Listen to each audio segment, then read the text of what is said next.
Allah maha memberi maaf dan maha kuasa.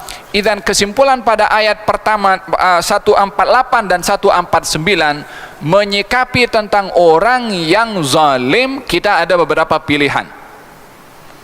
Yang pertama, boleh kita tuntut kepada orang yang zalim tadi. Yang kedua, kita mendapat ruang untuk mendoakan kepada orang yang zalim tadi. Yani doa orang yang dizalimi mustajab. Ittaqi da'watal mazlum. Hati-hati kamu dengan doa orang yang dizalimi, karena doa orang yang dizalimi tidak mempunyai hijab dengan Allah Subhanahu wa taala. Seseorang akan keliru sebahagian mendengar hadis ini, ittaqi da'watal mazlum, hati-hati kamu kepada doa orang yang dizalimi, seakan-akan ianya memberi ruang kepada orang yang dizalimi untuk mendoakan orang yang zalim, sehingga orang yang dizalimi lebih melihat kepada ruang ini sehingga mudah untuk mendoakan kehancuran kepada orang yang zalim. Dan orang yang dizalimi bila mana mendoakan kepada orang yang zalim merasa tidak bersalah, bahkan itu yang terbaik untuk mendoakan kepada orang yang zalim dengan doa kebinasaan dan kehancuran. Hadis Nabi SAW, hadis perlu difahami secara keseluruhan. Hadis Nabi ketika berbicara tentang ittaqi da'watal mazlum, hati-hati kamu kepada doa orang yang dizalimi, hakikatnya hadis ini peringatan kepada orang yang zalim untuk tidak berbuat zalim. Disebabkan oleh karena orang yang dizalimi itu tidak semuanya mampu mengawal diri memaafkan kepada orang yang zalim, sehingga mungkin sebahagian daripada mereka tergelincir karena emosi mendoakan kehancuran kepada orang yang zalim, sehingga orang yang zalim dibinasakan oleh Allah Subhanahu wa taala. Tetapi hanya orang-orang yang terpanggil dengan emosinya, kalah dengan emosinya dalam keadaan dirinya dizalimi, maka dia mendoakan kehancuran kepada orang yang zalim.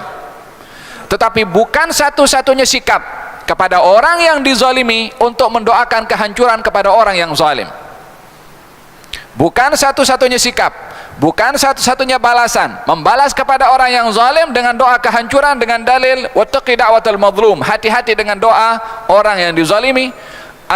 Kalau sikap kepada orang yang zalim itu dengan doa kehancuran, buat apa ada sifat maaf? Buat apa ada hadis Nabi SAW, unsur akhaka zaliman aw madluman, tolonglah saudara kamu yang zalim atau yang dizalimi. Nabi menyebutkan unsur tolong. Sifat menolong itu daripada sifat rahmat, daripada sifat kasihan, daripada sifat kasih sayang kepada orang yang nak ditolong. Macam mana kita nak mengasihi menyayangi kepada orang yang zalim? Kepada kita pun tak pula zalimnya. Nabi suruh tolong orang yang zalim, yakni bawalah nilai rahmat kepada orang yang zalim. Macam mana kita nak membawa nilai rahmat kepada orang yang zalim? Tamna'uhu, kamu cegah dia daripada perbuatan zalimnya, daripada dengan nasihatnya, dengan tegurannya, dengan peringatannya. Bukankah Nabi Musa alaihissalam berhadapan dengan Firaun yang sangat zalim daripada semua orang yang zalim, mengatakan dengan kata-kata yang baik? Idzan, berhadapan dengan orang yang zalim, kita boleh menuntut, kita ada ruang untuk mendoakan, walaupun maksud daripada hadis itu hakikatnya adalah peringatan kepada orang yang zalim supaya tidak berbuat zalim, karena khawatir yang dizalimi tak mampu mengawal kezaliman orang yang zalim sehingga mendoakan kehancuran dan kebinasaan kepada orang yang zalim tadi. Pada masa yang sama, hadis itu mengingatkan kepada kita, kepada orang yang dizalimi, untuk tidak mendahulukan doa kebinasaan kepada yang zalim, sementara ada sebab-sebab yang lebih mulia dan lebih baik menyikapi kepada orang yang zalim. mencegah kepada orang yang zalim dengan menasihatinya. Kita kalau doakan kepada orang yang zalim, apa nasibnya? Bukankah dibinasakan oleh Allah Subhanahu wa taala? Bukankah akan masuk neraka kalau dia mati dalam keadaan zalim kepada kita? Seakan-akan yang menjadi penyebab dia masuk neraka adalah kita, karena dia zalim kepada kita, sementara kita punya ruang untuk memaafkan dan menyelamatkan kepada orang yang zalim. Dan ini mencabar kepada kita punya emosi. Faham tom? Lalu di manakah nilai khairun nas anfa'uhum linnas? Orang yang paling baik yang mendatangkan manfaat kepada orang lain. Orang yang paling baik yang mendatangkan manfaat kepada orang lain. Kalau orang lain itu zalim, bila mana ada ruang kita boleh datangkan manfaat kepada orang yang zalim untuk berhenti daripada kezalimannya, Anda akan menjadi orang yang paling baik. Dan pilihan yang ketiga kepada orang yang zalim, tadi apa? Boleh tuntut, mendoakan. Yang ketiga yang termulia, memaafkan. Memaafkan kepada orang yang zalim walaupun orang yang zalim tidak meminta maaf. Lihada kata baginda Rasulullah sallallahu alaihi wa ala alihi wasallam, ketika datang Jibril membawa wahyu, khudhil afwa wa'mur bil urfi wa'arid anil jahilin. Ambillah maaf wahai Rasulullah Muhammad. Disuruh ambil maaf. Kata Nabi, bagaimana nak mengambil maaf? Jibril beritahu, aku akan bertanya dulu kepada Allah, balik kepada Allah, mendapat jawaban balik kepada Nabi. Kata Jibril mengatakan, maksud daripada ambil maaf ini, anta'fu amman zalamak, memaafkan kepada orang yang zalim kepada engkau. Ini pun bahagian daripada balasan kepada orang yang zalim. Tak semestinya balasan kepada orang yang zalim mendoakan kehancuran, apatah lagi dibalas dengan kezaliman. Orang zalim dibalas dengan kezaliman, mungkar dibalas dengan mungkar. Sama-sama zalim dengan orang yang zalim, walaupun awalnya dia dizalimi. Antafu amman zalamak, memaafkan kepada orang yang zalim kepada engkau. Wa tu'ti man haramak, memberi kepada orang yang tidak memberi kepada engkau. Kemudian wa tasil man qata'ak, menyambung kepada orang yang memutuskan tali silaturahim kepada engkau.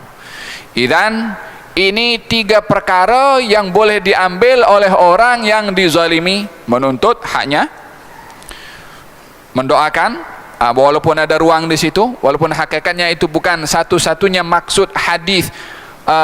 Hati-hati kamu kepada orang. Sekarang hati-hati kamu.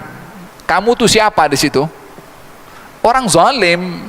Hai orang zalim, hati-hati kamu daripada doa orang yang dizalimi. Itu peringatan kepada orang zalim, bukan kepada orang yang dizalimi. Wattaqi da'watal mazlum, hai orang zalim, hati-hati kamu daripada doa orang yang dizalimi. Itu Nabi menasihati kepada orang zalim, mengingatkan kepada orang yang zalim. Yang ketiga sikapannya adalah memaafkan kepada orang yang zalim. Au ta'fu an su'in fa innallaha kana 'afuwan qadira. Allah berfirman dalam Al-Qur'anul Karim tentang orang yang memaafkan kepada orang yang zalim. Apa katanya? Wasari'u ila maghfiratin min rabbikum wa jannatin arduha as-samawati wal ardu u'iddat lil muttaqin. Bersegeralah kamu untuk mendapatkan pengampunan daripada Allah dan syurga yang seluas langit dan bumi disediakan untuk orang-orang yang bertakwa. Siapa orang bertakwa? Alladzina yunfiquna fis sarra'i wadh-dharra, orang yang berinfak dalam keadaan senang dan dalam keadaan susah. Wal kadhiminal ghaidha, orang yang tahan marah.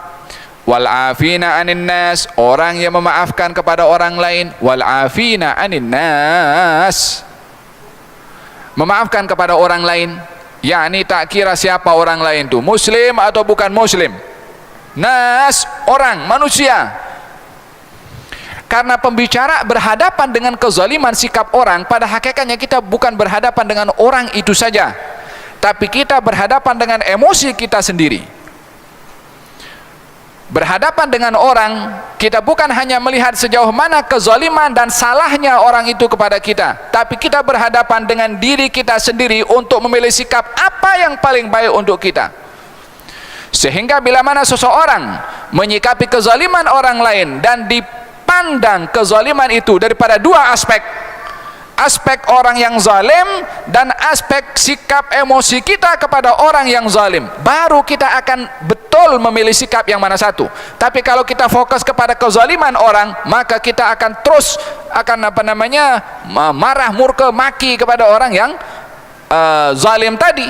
Tapi kalau kita melihat adakah reaksi sikap kepada orang yang zalim itu adalah betul menurut pilihan agama yang saya sebutkan tadi, adakah ruang kita memilih yang lebih baik berbandingkan kepada yang baik, ataupun kita hanya intisar lin nafas, kita hanya mencari kepuasan hawa nafsu, geram sangat dengan orang itu, yang dicari kepuasan hawa nafsu. Dengan demikian kita membela kepada hawa nafsu kita walaupun dalam status kita dizalimi.